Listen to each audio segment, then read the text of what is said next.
আসসালামু আলাইকুম। আজ পান নিয়ে আপনাদের সাথে ছোট একটা অভিজ্ঞতা শেয়ার করছি। এই উপমহাদেশে পান খাওয়ার প্রচলন কিন্তু যুগ যুগ ধরেই। অনেক এমন লোক পাবেন যাদের দিনের খাবার না দিলেও চলবে, কিন্তু পান না হলে চলবেই না। সময় বদলের সাথে সাথে পান খাওয়ার লোকের সংখ্যা কমলেও পরিবর্তন এসেছে এর মশলায়।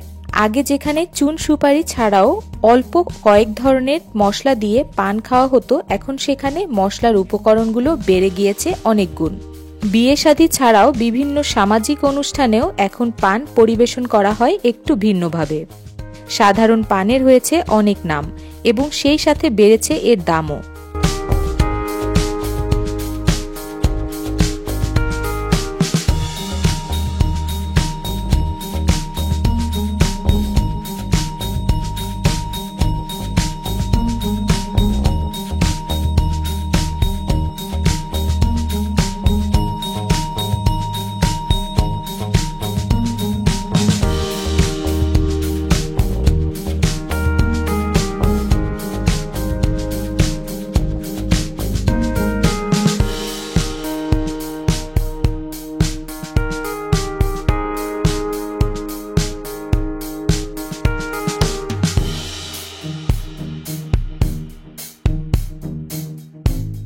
আমি এই দোকান থেকে বেনারসি নামের একটা পান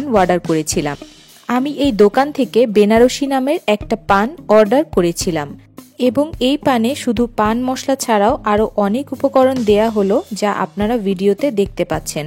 খাওয়ার পর আমার যেটা মনে হয়েছে, যারা নিয়মিত পান খেয়ে থাকেন তাদের কাছে এই পান ভালো লাগবে না। তবে মজার ব্যাপার হলো, যারা পান খান না তারা কিন্তু মজা করেই হয়তো এই পান খেতে পারবেন। যাই হোক, আমি কিন্তু পান খাই না, কিন্তু এখানে আসলে এই পানের স্বাদটা ঠিকই নেয়ার চেষ্টা করি। এই রকম বাহারি পানের দোকান আপনার আশেপাশে পেয়ে গেলে আপনারাও একবার চেখে দেখতে